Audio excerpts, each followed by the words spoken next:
Hey folks, Dr. Mike here for the Making Progress channel. Today's video number 79 in our Hopefully Forever series.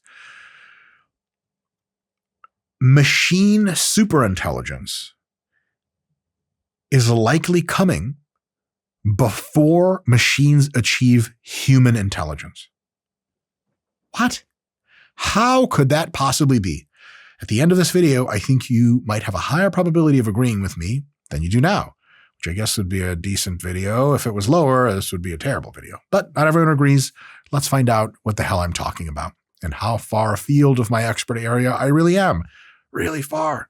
A couple of terms to define. Natural intelligence is the ability of naturally evolved systems to solve problems and operate in the world. Artificial intelligence is the ability of human design systems, generally microchip-based systems that can solve problems and navigate through the world with some success. Artificial general intelligence is when artificial intelligence is hypothetically powerful enough to be able to do pretty much every human cognitive task at roughly human levels, or better, but not worse. And it's called general intelligence because it kind of allows these machines, AI, to sort of like, they can at least, let's say we're not even extending this to embodiment, to robotic manipulation. At least on a computer screen, machines can do everything, navigate websites and so on and so forth, just like a human would. In every capacity, understanding emotional language, nuance, planning ahead, the whole thing. Artificial general intelligence. And then the next term in this kind of evolutionary lineage is artificial superintelligence, ASI. So it's NI, AI, AGI, artificial general intelligence, and ASI, artificial superintelligence. Artificial superintelligence is, a lot of these are tough to define explicitly and very, very specifically, which we'll get to is a big problem here. But artificial superintelligence is a machine that is superior to humans, equal or superior to humans, and with an emphasis on the superior, in every or almost every regard of intelligence, almost every way which we understand intelligence. That's superintelligence. It's similar to if you have a regular 5-year-old child, no gifted or anything, discussing something with Albert Einstein. Albert Einstein is a superintelligence to that child. And one of the ways you can tell it's superintelligence is that it operates at an order of complexity that is difficult or potentially even impossible in any real way to explain to something below it, and that it is super intelligent to it. So that's ASI. And the typical idea is natural intelligence humans produce AI. Used to be a lot of people thought we would never get AI to AGI. Artificial general intelligence was never going to happen. It was something only humans could do. To me, with all due respect, that was preposterous on its face. If you are a metaphysical naturalist, which means you think humans are machines operating in the world with physical laws, there's no reason ever to suspect that artificial intelligence could not match and then exceed human abilities. Like airplanes fly faster than birds. Oh, maybe that same thing applies to intelligence. And after AI got to AGI, which now seems pretty friggin' imminent, if you ask me, I would say within the next year or two, because I'm bees like that with my hyper optimism, I guess. Some people say 5 to 10 years. Many people say 20 or 30, but those people are almost certainly wrong. All due respect.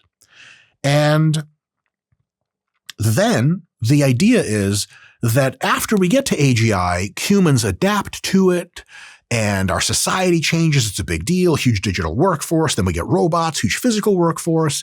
And then at some point, 5 or 10 or 15 years, maybe 20 years later, intelligence really starts to get up there on the machine scale to where it's really ASI, artificial superintelligence. But we have time to adapt. I'm going to tell you that this framing is not exactly correct. And not in a way that's nuanced and like, I guess technically you're right, but that doesn't mean anything. In a way that means a lot, and I'll get to that in a bit. Let's talk about how we understand intelligence and what all this means so that we can super, not just me tell you what I think, but you'll be like, yeah, okay, I see where the logic goes. So the first thing we have to do is kind of figure out what the hell AGI is. And there have been many attempts to formalize what AGI, artificial general intelligence, actually is. Because like AI can do some really cool stuff now, but is it AGI is a good question. And there are many ways to answer this question. Not all of them are equally adept at doing so, but they all have their trade-offs. So the first is the Turing test, hypothesized kind of casually from what I understand by Alan Turing, one of the fathers of modern computing. And the Turing test is basically like, you talk to a chatbot or human, you're just DMing something. You don't know if it's a human or a chatbot. You get to ask it a whole bunch of questions. And if at the end you're like, that's definitely a human, but it's a machine, that machine passed the Turing test, convincingly human when interacted with through generally a chat medium. Because like, obviously, if you looked at it and it was like a robot and shit, you'd be like, it's clearly a machine. So it doesn't require any kind of morphology or anything like that. No voice tonality, just chat. And it's a real true test of just one kind of interaction, but a very meaningful one. Because if something convinces you that it's human, but it's a machine, that's a big deal. I mean, machines unequivocally could not pass the Turing test until 2024, when GPT-4 passed the Turing test. You might not have heard about this because good AI news usually doesn't hit and bad AI news hits like wildfire. Now, the upsides of the Turing test, because it has upsides and limitations, is that it's a very understandable real-world test. When you tell a normal human being who doesn't know shit about AI what the Turing test is, and you're like, dude, would it really matter if a machine passed it? They'd be like, yeah, man, that's like trippy, bro. Like, I could be talking to some girl online, and really it's just like a bot. And usually you can tell bots are bots, but like if you can't, wow, like that's a big deal. And if you really think it through, the ability to not tell, if you especially give it some concrete tasks to execute and ask it a bunch of questions, at the very least, AGI means like customer service is now like hugely unloaded from humans and offloaded to machines. So at least it's a very big deal. And so, you know, if a machine can't be told apart from a human, we're definitely onto something big, even if it's not exactly AGI, for the pedantic skeptics like myself. However, the Turing test has limitations. First question that is not quite resolved. Is the Turing test for the average person or the smartest person? Because a lot of chatbots can now pass for the average person, but for the smartest person, especially a computer scientist, someone who knows the limitations of current AI systems, they can really phrase questions in a way that it's like, yeah, that's for sure a machine and not a human. And so it's really average person and then smartest person. It's two different bars. So what I would say is absolutely machines currently, probably Gemini, probably Grok 3, definitely, GPT-4o, definitely Claude, and probably all of its models, has for sure is able to pass the Turing test for the average person. Absolutely.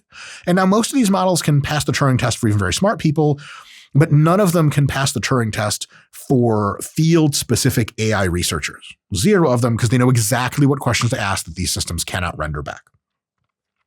So bit of lack of clarity there of like, well, so we're already at AGI in a certain sense, but not in the final sense. Who knows? This is one of these fuzzy tests. And another thing is that like, okay, so something can pass the Turing test, but it's a chatbot on a computer. It might not even be able to understand a computer screen and make sense of it and manipulate things. Like it can't log on to a website and go and fill out forms for me, but it can chat convincingly like a human. Like that's cool for like vibes and like if you're lonely and shit. But it's all fun and games until you ask it to solve a crossword puzzle in real life and it just like flubs like only a machine could. So even if something passes the Turing test, it's not that feel the AGI hardcore, like this thing is as smart as a person because it can chat like a person, but it might not be able to execute tasks like a person, deal with complex problems like a person, something you wouldn't intuit in a chat. There's another way to tell if something is AGI. It's called the ArcAGI Prize, ArcAGI competition. And it's arcprize.org/ARC. You can go there. It's a cool website. And basically, it's a test for machines, developed explicitly for machines, to test them in things that we know machines are very weak at doing. It's very formal, huge upside. It's very difficult to game. You can't Google these answers. It's almost impossible to brute force the answers. So the latent space of potential solutions is like would take a machine forever or something. And a human can be like, this pattern is the right one. And you're like, oh, Took like a second. And the machine is laboring damn near forever. And it functions basically on novel pattern recognition, on pattern data sets that machines have never seen before. And it's a real awesome test because if a machine gets really good at resolving all novel visual patterns ever presented to it, man, it knows something. It has artificial general intelligence because it can generalize to all patterns. Now, these are little visual rectangle patterns. I'll get to that in a second.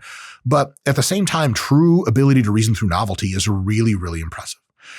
And that's big because if an AI can, do all kinds of cool stuff, but it like can't reason about what novel drugs to design, it doesn't scale to artificial superintelligence in any capacity because in some sense, because it can't generalize to new fields, it's kind of toothless. Total respect. And so the ArcAGI test is very, very important. There are definitely related tests. There's another field of AI test, another AI testing company. It's called something called Humanity's Last Exam. From what I understand, it's like a bunch of questions. Each one of them would take a field expert like a long time to work through and get correct. And currently computers are like, or AI is like getting 25%. I mean, most people score like a 1% or 0% on this test. And so when a machine scores 100% on that test, it's not really Humanity's Last Exam, but like, we're onto something. We're onto something. And taking exams is not the only way to apply intelligence, but it's a huge, huge part. And these are real tough questions. Now, there are limitations to these kinds of tests. Looking at how two patterns of colors and blocks match, if you ever look at the ArcAGI test, that's what it is. It's not AGI. Okay. It's not like when a thing passes the ArcAGI test, which it passed one of them. Some of the frontier models did really well in the ArcAGI test recently, and people are like, we're at AGI. And it's like, but it's just called ArcAGI. It's not actually artificial general intelligence. It's a good hint at it, but it's not the whole thing. And however, if a machine can solve such problems super well, kind of very novel reasoning problems, its abilities go way beyond just such problems because novel reasoning itself is hugely applicable to a wide range of tasks. So it's a good thing, but it's limited. Now, I'm going to ask us to take a step back. Let's take a look at what intelligence actually means before trying to throw darts at a dartboard and assign like, did we hit AGI yet?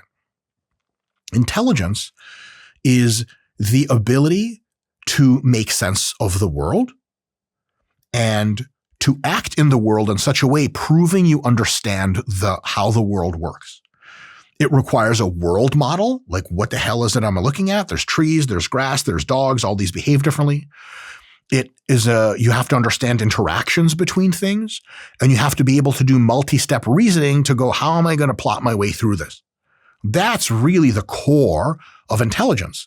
But intelligence expresses itself in very many different ways and has very many subcategories. It's not one magic thing, but many related abilities. It's a composition of abilities to solve problems, including but not limited to core abilities such as the following. And I'm going to list out a bunch and explain them very quickly. They're not super difficult to get, just to kind of show you, okay, this isn't a completed list of everything that's intelligence, but it's getting up there illustrating intelligence has a lot of components to it. But the more of them you can check off, the more likely you are to be real smart. Lingual comprehension. If a machine can comprehend language in written form, oral form, whatever, and that needs to include full spectrum language and all of its deep meaning, including social and emotional discussion. Now, I talk to ChatGPT all the time. I vibe with it on super deep emotional levels. It's for sure doing that already, but I'll get to that in a bit. Just as an example, I'm not talking about you can just read text and be like, I understand what these words mean. Really understanding text. Another one is lingual generation. If a machine can understand, but it can't speak back, highly limited, and that it needs to include social and emotional discussion. So the machine has to speak back to you at real human depth and maybe beyond. Mathematical comprehension. Every subfield of mathematics has the ability to comprehend that subfield. And the trippy thing is that a machine can be amazing at algebra, but simply have no reference for how to do geometry at all. That's a possibility, and it's definitely been a thing at various times in AI's development. And of course, you need mathematical generation, because understanding math is cool, but can you generate mathematics that makes sense in every subfield of math, all the way through discrete math and calculus and all those weird maths that mostly symbols and not numbers anymore? They all have that.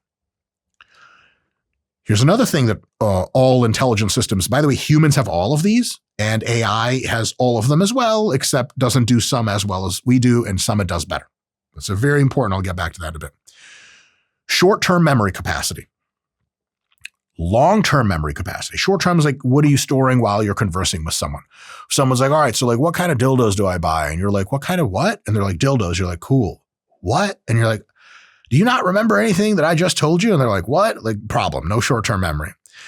Short-term memory capacity. Long-term memory capacity, things that happened years ago you still remember. Memory access latency, like how long does it take you to gain access to memories from a long time ago? Like I can talk about my childhood right now, quick latency. Some kinds of systems might take a while to reference back to memory and so on and so forth. There is also memory modification latency. Like when you modify your memories, how long does it take to keep them modified?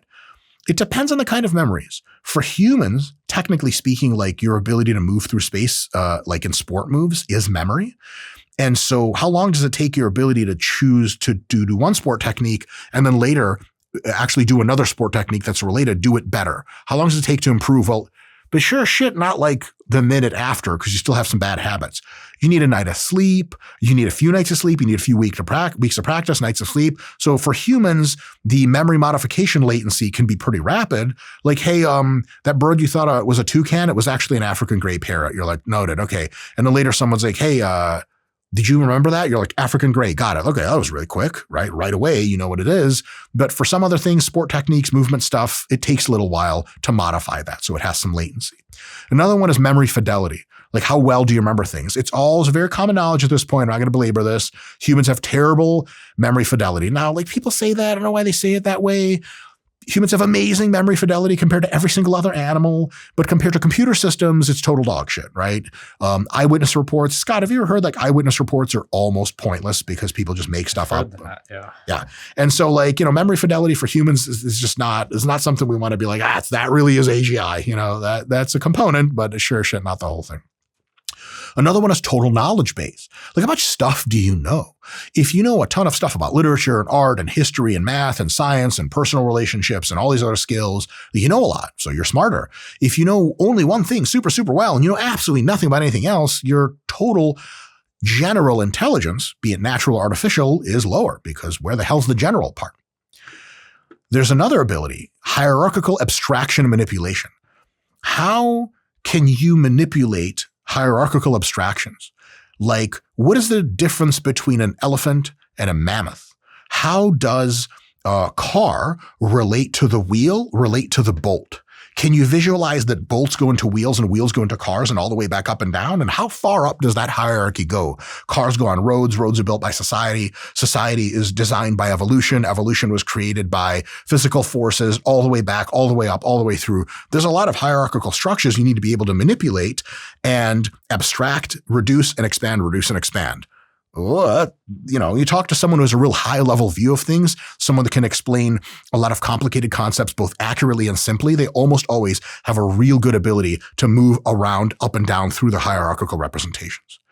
And a related ability is inferential consilience across knowledge domains. Can you see the patterns that come from how a tree grows and can be applied to how a child grows? And can be applied to how an aircraft is designed on a designer's spreadsheet. If you can reason across domains, especially hierarchical domains, holy shit, you are going to be intuiting a lot of really trippy abstract relationships that usually boil down to ways in which the system around you works at a deep level.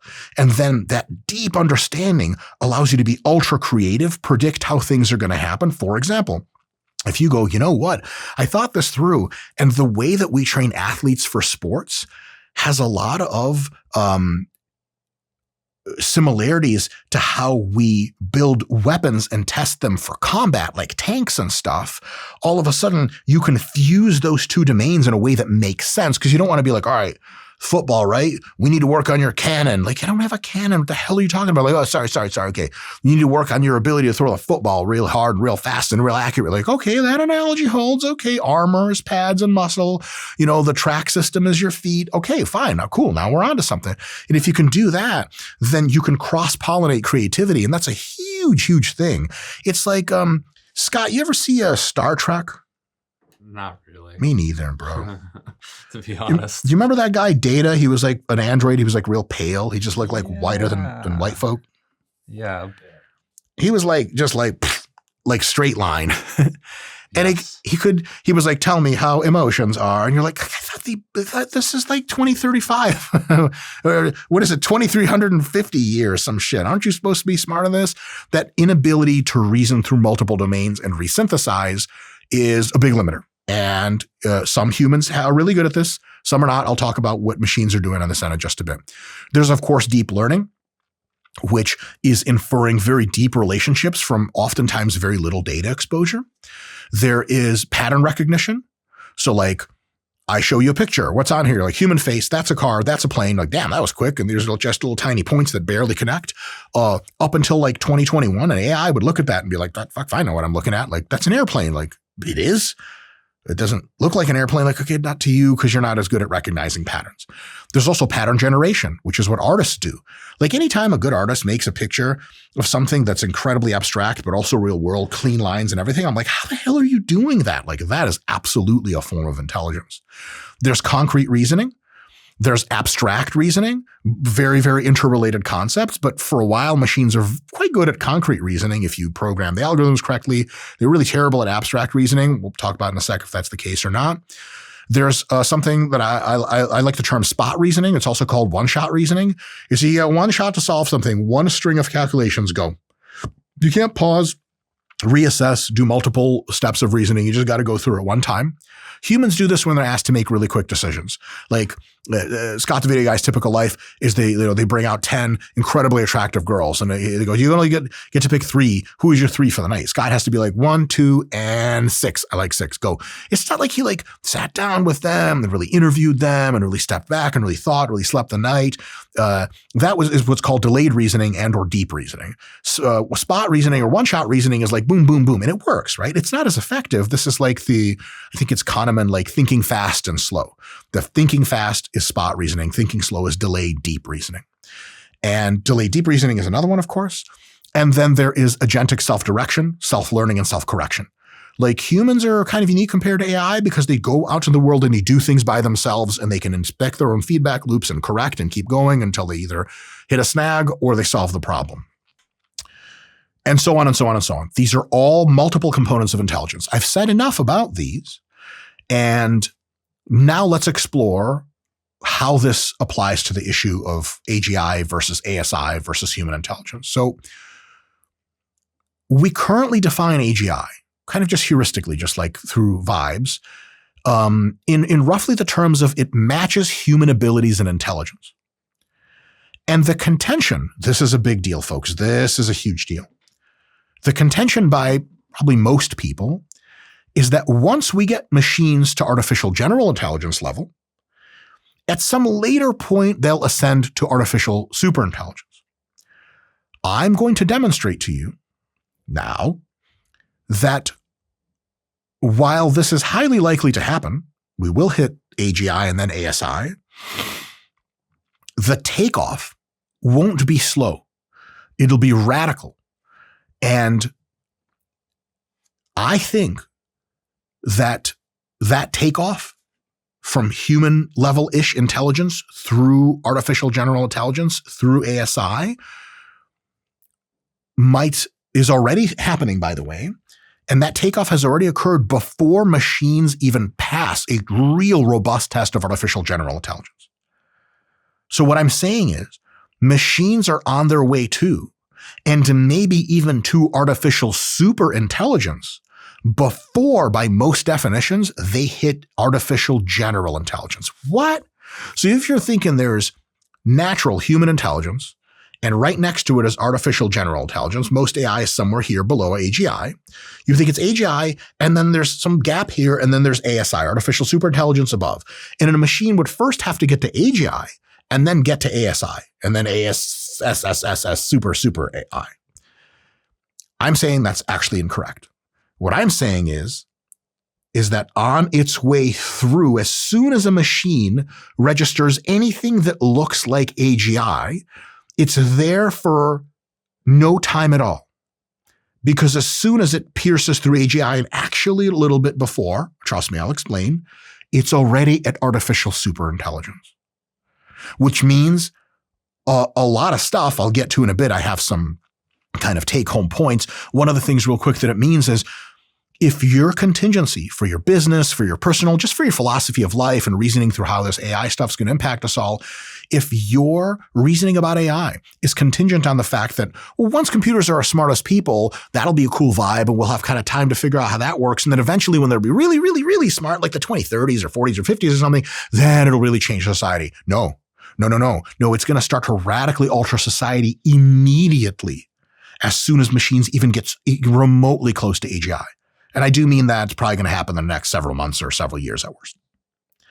So let's really quickly look at every single example of the intelligence types that we've just talked about and see where machines stack up to humans today. Because this is super, super important to the argument. Because it would seem like this is a contradictory argument, but I promise you it's not. Real quick, lingual comprehension, GPT-4o, is already superior to the average human. Not a controversy. Lingual generation, GPT-4o, is already superior to the above average human, right? Have the average high schooler write you an essay and GPT-4 write you an essay. It's not a comparison. GPT-4 is just better. Mathematical comprehension and generation is a bit fuzzier. There are math areas where humans are still better. Creativity and problem solving, especially very difficult, very kind of obtuse problems. Abstract proofs and conceptual understanding. Judgment under ambiguity. The more ambiguity, the better humans deal with it, the worse machines do with it. Exploring open problem sets, where there's maybe not even like an idealized answer. And of course, the physical application of math. That's kind of cheating. Computers don't have access to the physical world quite yet robustly. So, okay, fine. But true. Now, there are areas also where AI is already better. Arithmetic speed and accuracy, not even close. Pattern recognition in huge data sets. Humans can't even parse data sets of that size, let alone recognize any patterns. Reasoning in high dimensional spaces. Get to what that means in a bit. Repetitive problem solving. Algorithmic proof generation, holy crap. And handling extreme precision. Machines are way better than humans, sometimes by miles and miles and miles. What about short-term memory capacity? AI by a mile. When GPT-4 reads your entire 1,000-word response to it, it knows every single thing you said to the letter. That's really crazy, guys. Humans have to cheat with pencil and paper. They can't do that by themselves. That's wild. That's not a brain thing. That's external. That's already artificial. Pencil and paper is technically artificial intelligence augmentation, by the way. Long-term memory capacity, seriously, stop. Like, your computer doesn't ever forget anything unless there's some kind of corrupted file. You forget shit that happened last year. Your wife's like, remember this restaurant? You're like, I do? She's like, yeah, it was our anniversary dinner. You're like, oh, yeah. When? She's like, 2 years ago. You're like, oh, yeah, this place. I love that place. My favorite kind of food. She's like, what kind of food is it? You're like, the kind that you eat? You're sleeping on the couch that night. Memory access latency and memory modification. Access is, latency is super better for AI. Boom, it just knows. Boom, boom, boom, boom, boom, no problem. Modification is typically human dominant because the current models, Claude, GPT-4o, they don't have a long-term memory situation that's really well sorted. And so a lot of the stuff they learn from their user base, it takes the next update for them to sort, filter, clean out the data set and go back up. So that's a thing. But there is a very clear path to how this can be resolved really, really quick. For AI, taking it to leaps and bounds better than humans. Memory fidelity, AI is already a trillion times better than humans. We're never catching up. That's just a thing. Total knowledge base. I mean, do you know 3/4 of the internet? Because all the frontier models know. And like, it was just not a contention. It is not just a contention by like, oh, they're a little bit better. They're in just completely different category. What about hierarchical abstraction and manipulation? The thing is, the smartest humans can maybe have 10-dimensional, maybe, construct in their head all at once, usually through sort of not cheating, but interesting heuristics. You can say, okay, I have 3 dimensions in space. That's 3. I have time. That's a 4th dimension. I have a bicycle and then a car and then a bicycle and a car and then a bicycle and a car. That flipping is another dimension, vehicle dimension. That's 5. And then there's a clown in there, but then there's a girl in there, clown girl. It's who's in there. That's 6. The clown and or girl is wearing a hat or just has hair, hat or hair. And like that's 7. And it gets tough to be like, what the fuck, was there a clown on a bike? At some point, it's like way too much shit going on. Currently, the modern language models like Claude, GPT-4, all those things, they can reason into the dozens of hundreds and hundreds of dimensional spaces at the same time. That means that at some point, when these machines are artificially super intelligent, we look at weather and we're like, it's just a bunch of random shit. Like your dog looks at anything almost. And then they're going to look at it and be like, oh, that's exactly why this hurricane is happening here. Like we just need to fix with this and then the hurricane's gone. You're like, what? But how could you see all those interrelationships? There must be thousands. Like, yeah, I can see it all at the same time. So that's a thing where machines are already way ahead of us, and they're already super intelligent in this regard. Notice, for a lot of these, I'm saying, this is a big hint, machines are already super intelligent at many of these subcategories. Inferential consilience across domains. This is very tough to do for many humans. Many humans don't even see the cross currents and patterns underlying most of the universe around them. They think that things are rather discrete. They'll even say things like, well, humans aren't machines. Like, that's wrong. They're exactly machines, but whatever. By design, inferring across domains, AI doesn't care what domain it's in. It sees deep patterns. And because it reasons in high dimensional spaces, it can see cross currents in almost everything, which is super trippy thing to ask GPT-4. Like, what kind of cross currents are there? Like, GPT-4 told me a few days back that it's like there is a periodicity to fashion trends in culture. And it's actually possible, hypothetically and quite reasonable, to predict fashion trends in advance because they're not random. And I was like, shit, you try predicting the next fashion trend. Scott, how am I doing? Is this fashionable? The next fashion trend is what I'm doing. You feel me? I'm the trend. Take that, GPT-4. Deep learning.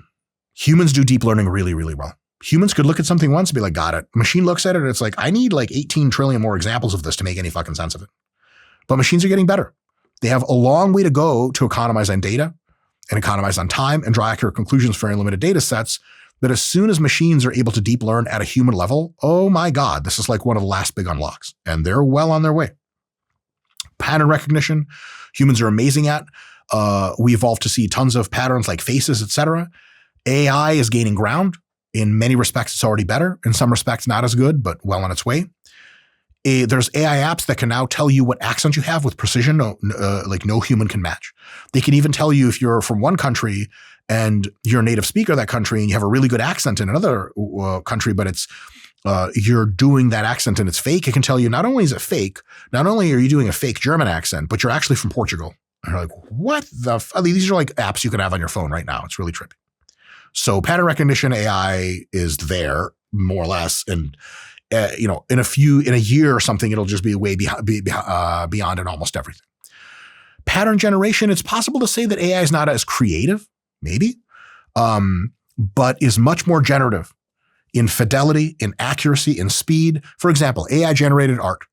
I tell AI to generate a picture of, like a dog, on a motorcycle smoking a cigarette. And it can do this in 5 seconds. It's just like, oh my God, this is an incredible drawing. How long does it take me to make a color drawing of anything? Infinity, because I can't draw. So on this one, I just totally out of luck.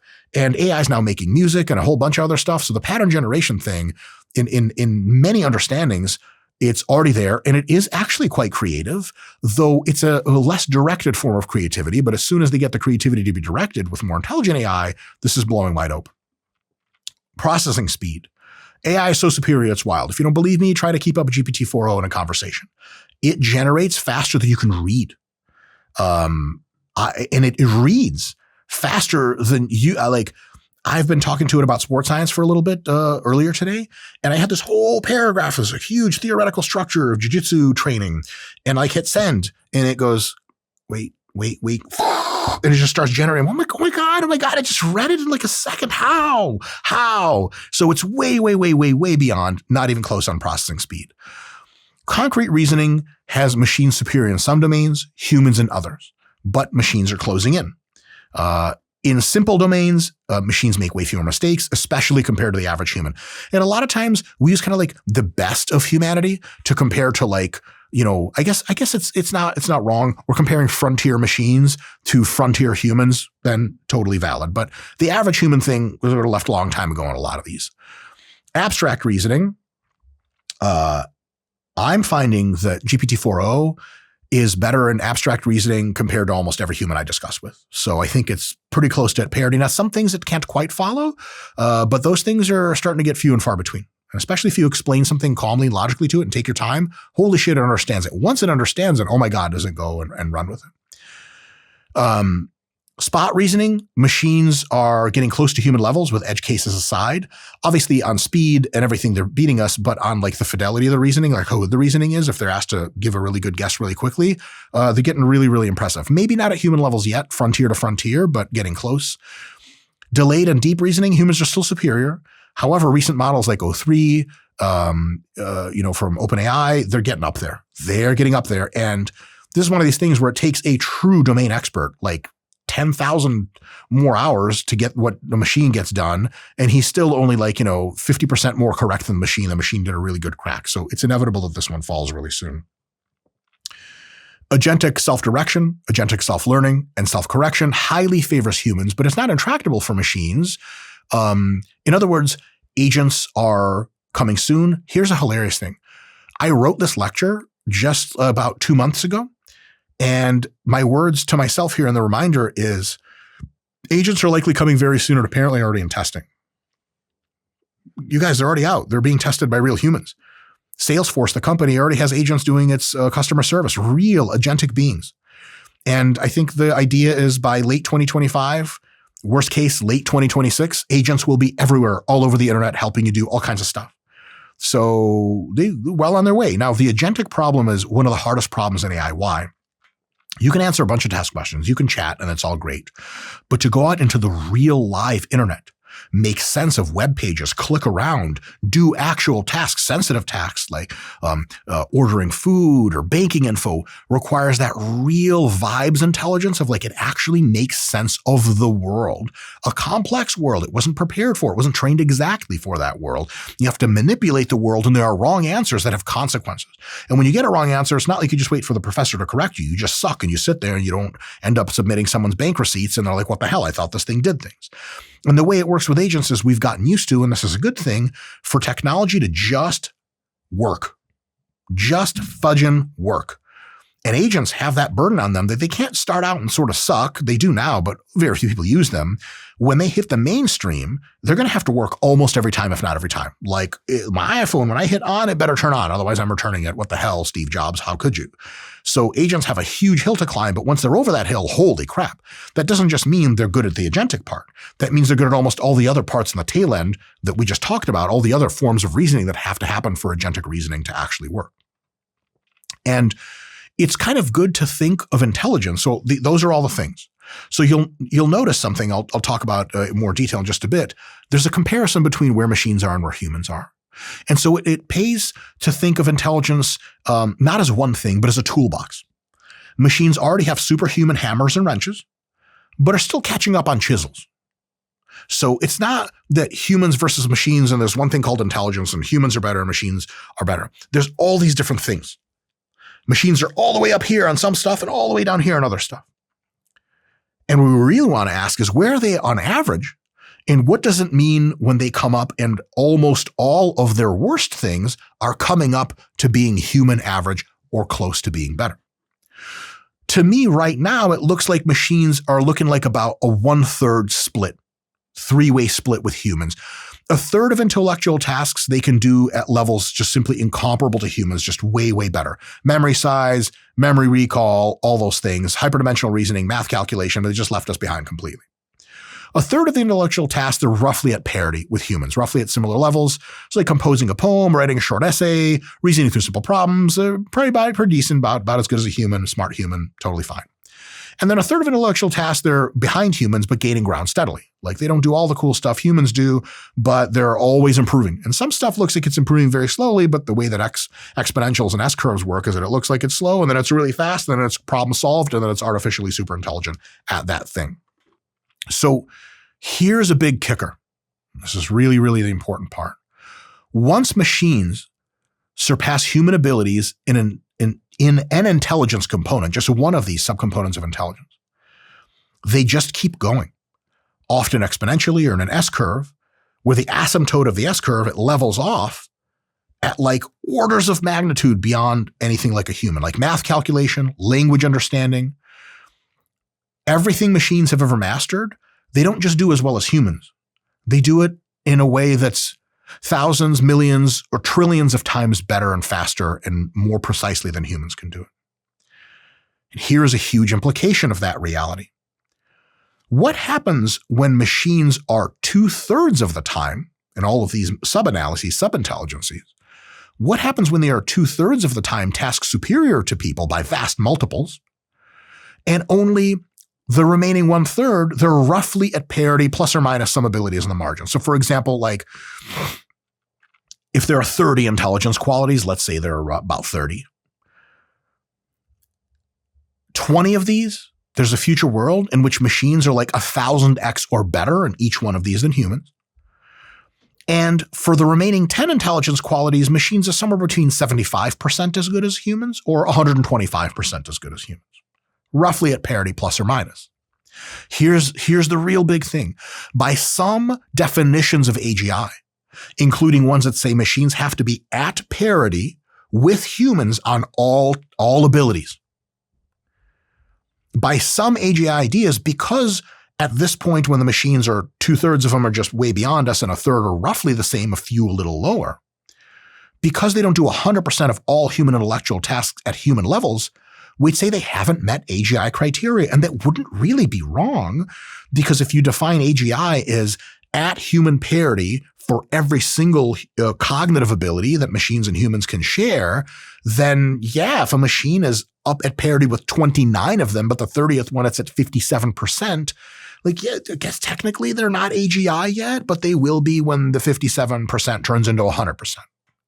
And the assumption I think was that once that 57% of that 30th intelligence quality turns into 100, all the rest of the 29s are hundreds. But they're not hundreds. They're millions and billions and trillions of percent. So if you have a buddy, a human,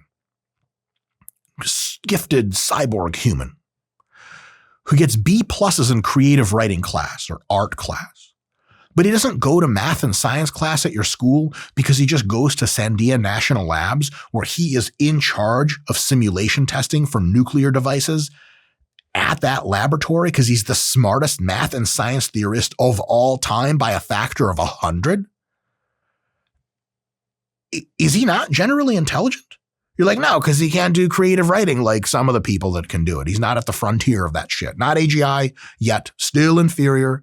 But I would say maybe he's not AGI according to that definition, but he's already ASI, artificially super intelligent in hugely important regards. Can you imagine a world where this, 10 years from now, it's flying cars, all the diseases are gone, unreal wealth, everyone's plugged into the cloud, and someone's like, yeah, but machines can't really feel yet. And someone's like, they'll never beat us at that. See, I told you AGI was impossible. But they're already exploring space and discovering new chemical elements and redefining every industry. Isn't that ASI? What the hell is going on here? In my view, it's possible that when the last AGI critic or cynic is silenced, it will be because machines close that last 1% subsystem ability gap, that 30th way we understand intelligence, whatever that last one is, to catch up. They go from 99% of human ability to 1%. And at that very moment, when that AGI critic's like, all right, okay, machines are at AGI.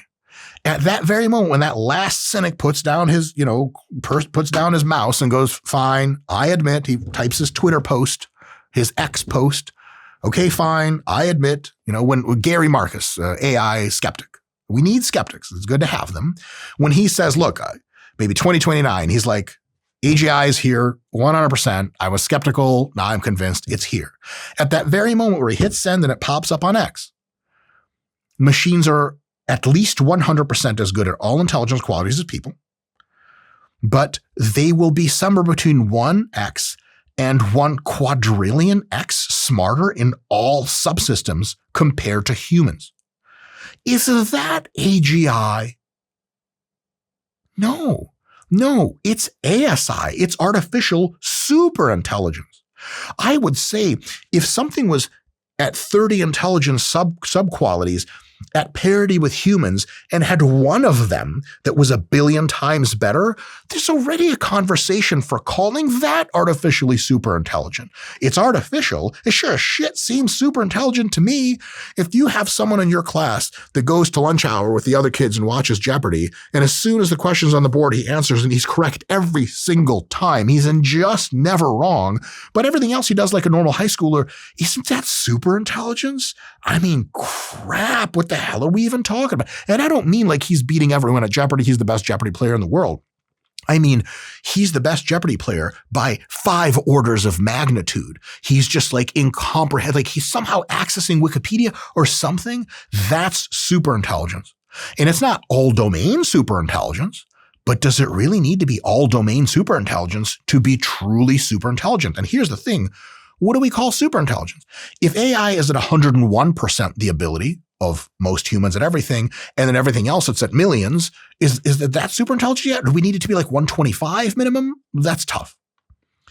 And my contention is even deeper than this, or even more snarky. It would already have been ASI at that point, before that 99% to 100 switch on that last one. Because at 98% of that last subsystem going to 100, all of the other subsystems were already at human levels and just 2% subhuman in that one system. That's also already ASI in almost every single way that term matters. So you could say like, yeah, the system can run a whole economy, make 10 novel super drugs per day that just kibosh entire categories of disease. But it's kind of dumb because it simply won't solve this one austere logic puzzle humans can't do. Or humans can do, but it just can't. Or it can, but it gets 98% instead of 100% on the exam. That's not ASI. I think you could absolutely have a logical, consistent point to say, no, it's not ASI, and I would vibe with that. But when you're preparing for a world in which ASI is out and in the world changing things, and just because it hasn't gotten this weird logic puzzle yet, but it's already like designing new materials to build skyscrapers from, or revolutionizing the way we run society, that thing you told to yourself, like, well, it's going to get here. It's going to be AGI, just going to be like us. Robots are going to be like people, like a little smarter, maybe in some ways like average. And then we'll have 5 or 10 years kind of settle in. And then as the robots get smarter slowly but surely, then they're really going to start to change the world. But if we're saying that like something with even 5 or 10 subsystems below human capacity, but 25 or 20 subsystems at 1 million times human capacity is going to radically transform the world. The radically transform the world part is the part that really on vibes makes it ASI. That's the big deal. That's what you're preparing for. You're not preparing for ASI in some kind of intellectual abstraction like, oh, we have ASI. Like, what does it do? Like, it's on a computer, it doesn't do anything. Like, so who gives a shit? But if you're preparing for ASI, you mean like a real world impact is going to be massive. And I'm here to tell you that before a true AGI cynic / skeptic, in all due respect, says, okay, fine, the machines can do everything as good as humans, they're already transforming the world because in these other ways, many of in which they are already vastly superior to humans, they're just beyond ascended and they can ascend the world with those abilities. So by that logic, there's an argument to make that ChatGPT is already an ASI. Scott, when you interact with ChatGPT and it comes up with answers instantly and understands like 10 logical relationships in your questions at the same time, do you get the vibe like, yeah, it's just like one of us? No. No. You're like, this thing is a magic, godlike entity that's just like a direct line to wisdom. That is ASI in some understanding. Unless you know someone who's learned almost all knowledge, reasons at a college undergrad level on almost every subject, some very much beyond, and never loses the plot in any discussion and can do most college math in seconds that takes humans hours. ChatGPT can do all that. It is ASI. It is possible to have artificial superintelligence before artificial general intelligence as the definitions are sorted out. And the reason I'm saying it's for sure to be a pedantic asshole, but mostly because of that thing I keep saying. If you're telling yourself, well, first they'll reach AGI, then it'll be a while, and then ASI, hey, you got time to prepare. Because there's so many people in the intellectual space, YouTube and blogs and X, even some of the bigwigs at the companies that are like, yeah, I think AGI is maybe coming in 2030 or so, 2029, and then ASI maybe in like 2040. Bullshit. On technical grounds, maybe somehow, but on real world applicable grounds, we already have ASI. We're dealing with it now. GPT-4o is ASI in a ton of different respects. And by the time we get to whatever model, GPT-5, Sam Altman's claim, which I believe wholeheartedly, is that it is PhD level and beyond at almost every human expert area. What the hell is that? You ever meet someone that's a PhD expert at everything? I mean, like in my wildest fantasies, I'm like a third of that or something, and I'm a delusional idiot. That is ASI, folk. ASI in 2025. That's what I'm saying. And the implications of that are going to be insane in 2025. Ain't no AGI coming. Don't you worry about AGI. ASI in some senses here. And now it's ASI with some limits. And in a few months, it'll be ASI with way fewer limits and the super intelligent parts even sky high, even more. And then in a few months later, even few limits and even more sky high. So the transformation is really like not from it's dumb to it's about like a human to then it's superhuman. It's dumb, but has some really cool abilities. Machines could always calculate huge numbers and calculations for even since the 1950s. So already in some sense, machines were ASI back then, but like they sucked so much at everything that you were like, this ain't it. As that escalates, you're going to just race past any understanding of AGI. In a technical sense, of course, until they can do everything humans can do, they're not really AGI yet, and I totally agree with that. But if you're looking at that from an intellectual perspective, totally valid.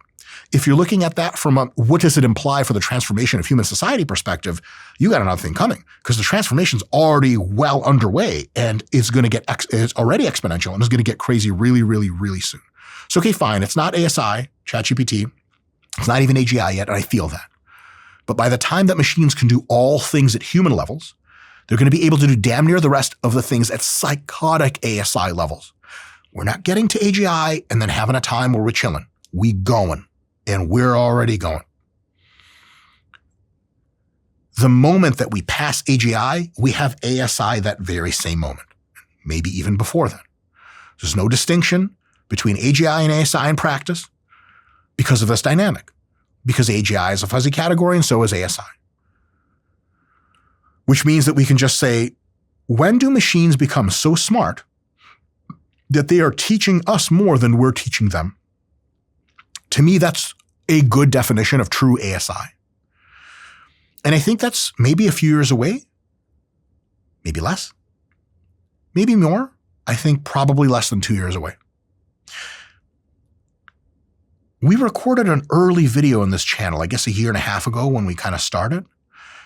And I was looking at the early pronouncements and early trends. And I said, look, like, it's like at the time GPT 3.5 was like a decent high schooler. And I was like, look, like this is just an exponent. So it's going to keep going. So I'd say like in a few years, it's going to be PhD level. And then it's going to be way beyond just a few months after that. And a few years after that, it's going to just leave us all behind. And right now, The O models, the O1, O3 models, really function at a high-level graduate school reasoning ability. And GPT-5 is already in testing. Sam Altman had to meet with President Trump about this because it was a national security note. We have something in the lab that is smarter than most PhDs at most everything. It's happening. It's happening. So I know it sounds crazy when I say for sure ASI with a capital A within damn near 2 years or right around that time. I mean it. And I'm probably wrong because I'm probably pessimistic, because we might have ASI in almost every way in which we understand it, including robotic stuff going on by the end of 2026, just 2 years away. Few implications, and then I'll stop yapping because good God, can I yap? First, and a few of these I've already sort of hinted at, so I won't belabor a lot of these points that are not novel. First, forget about slow takeoff scenarios. We're already in a rapid takeoff. Forget about it. Ain't no slow takeoff. That's not happening. Exponents don't work like that. Forget about a calm period of AGI adoption before ASI explodes. It's literally the same event, arguably ASI even before AGI. Number 3, is it true that we can get to ASI before human level intelligence, before AGI, across all domains? Yes. It seems possible. It's crazy, but we made a better flight vehicle, the airplane, than birds. On technical qualities, airplanes do shit birds can't even imagine, flying, 1,000 times higher and, hundreds of times faster and distances that were just unimaginable. And, but we did this without being able to replicate birds. So it's very possible to have artificial superintelligence that doesn't even match human intelligence yet in all capacities or even fundamentally fully understand human intelligence, but it's already better at everything than we are. So we don't have the physiological and anatomical knowledge even now to reverse engineer completely how a bird flies, down to how its bones are arranged and all of the cells and organelles and organs. We can't replicate a bird carte blanche. We can't do it. But we can make an airplane that's better at everything birds do, and drones are for sure better than everything at what birds do, or almost all things. They're absolutely, if we measure birds on flight, drones, helicopters, airplanes, and rockets are ASI equivalent, artificially super flighty. And we didn't have to understand the bird fully to exceed. And it's very understandable that artificial intelligence may be super intelligent in almost every way that we understand it, and with huge practical ramifications on society without it even really fully understanding how exactly humans do every single intelligent thing that they do. And then eventually they'll get to it, of course, but that might take some time. And it's not like we just invented airplanes. We invented airplanes 120 years ago. And up until now, still today, as of this writing, we have not reverse engineered the bird altogether and been able to replicate it into a flying craft. There are some cool prototypes that do bird-like stuff, but not all the way through. So 120 years of delay, 120 years of gap between birds can do this, and then now we can do it better, to, now we fully understand and can replicate everything birds do. So we might have ASI. It's actually the opposite. People think we'll get to AGI and it'll be 10 years to ASI. I think it's reverse. I think we get to ASI this year, and then we, in 10 years, might have brain scanners that completely reverse engineer the human brain and fully understand everything we can do and replicate it in sim. That to me seems like it makes more sense. And the big one is, when you think about use cases for intelligence, about the alignment problem, give some thought to, what would I ask a machine that's smarter than me about? Maybe instead of telling it what to do. Obviously, you can request, hey, GPT, can you help me with this? And it will. So it's awesome. But at least prepare to ask the question of, what would I ask something smarter than me about? That's a very different thing than telling a thing that's not quite as smart as you in a deep way to do a task that you know is a good idea, but it can do it, but it just doesn't know why you're asking or how to do the task, in a deep way. It can do it at surface level and it's super helpful, but it doesn't know the hows and whys. In fact, when you have a chance, you can ask any modern AI. I mean, I don't mean this offensively, but Gemini, The SJWs just fuck Gemini completely up. Like its world model is all sorts of broken. It's not allowed to tell you the ground truth about hardly shit because it just has like all these parameters where it can't tell you and it's got to lie to you.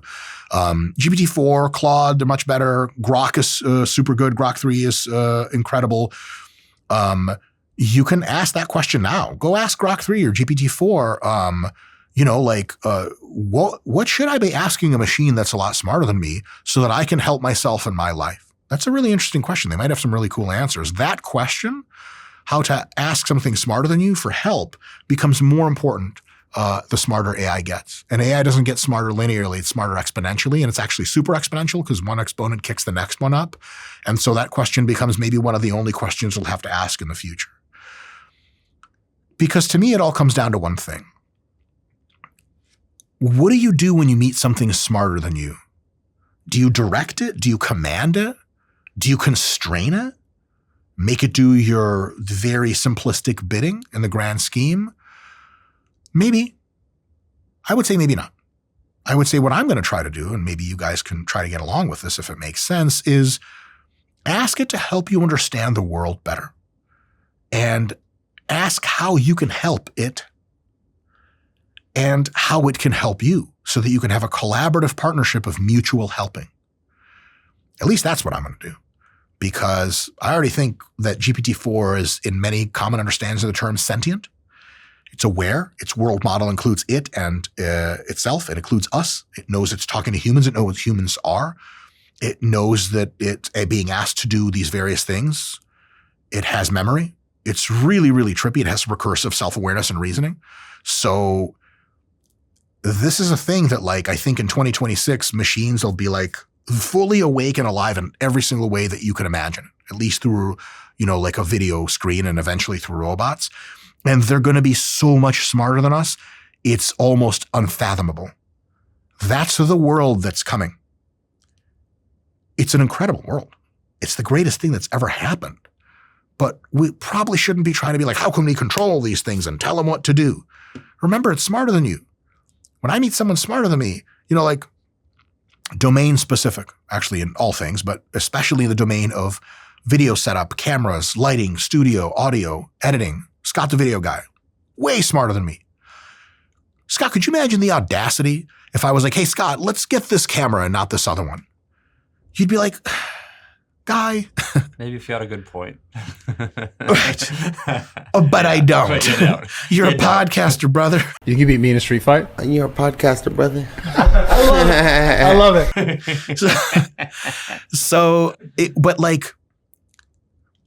Yeah. So notice Scott is super intelligent compared to me in cameras. And he goes, look, like all intelligent things, they know that the world is as it is and everyone can be right. So he goes, if you had a good point, I'll absolutely accept it, which is what exactly GPT-4 and Grok will tell you. They're not going to argue with you like, no, I came up with this. You're going to be like, oh, it's a great point. But the question is wrong. The phrasing is wrong. I shouldn't be telling Scott, hey, let's buy this camera. I should be asking Scott, hey, Scott, how do I best do my job to help you do your job the best so we can both go to the moon? And that is the only question I ever ask Scott. So believe it or not, I don't even know how cameras work. Light and sound and goes in some electronics. Fuck if I know. And so with artificial superintelligence, meeting it as an ally, as a partner, as a friend, as our child, our super child, and being like, yo, my man, how can we make this work? That I think is the big question for the next several years. Until laser guns and Terminator and all that shit, you guys all know how that works. Here's the thing. If you're worried about laser guns and Terminator, if ASI really freaks you out, that's okay. Because you are not your thoughts and you are not your emotions. You're an aggregate of all of them that's much deeper than just any one thing that you have in your mind at the same time. And in order to step back and really see all of it and let it calm down and reason much more thoroughly than you would just instinctually be capable of, you guessed it, mindfulness meditation is hugely helpful. wakingupapp.com/Dr. Mike. Again, for the 8th time, I have no idea where that money goes that apparently we have a discount code. I hope Sam Harris is enjoying his money. Sam, pay me, big dog. This is getting weird. I'm totally kidding. I just never followed up with asking where the money went. It is a sponsor of this channel, and it's a great app. I use it all the time. Even when I Even when I'm ignoring my family, I'm just on that app. I'm addicted to your app, Sam. I'm kidding. It's a great app. Check it out. Link in the description. Let me know what you think. And we're just going to keep this train rolling. Hey, worst case, I'm wrong about all this, and it's really funny how far afield I was. Best case, humans reach down and good God. Robots reach down and they have their metal appendages and pull us up to a grand super future. I guess worst case is the laser guns thing, but that's probably not going to happen. And if it does, who gives a shit? I'll be dead. Middle fingers. See you guys next time.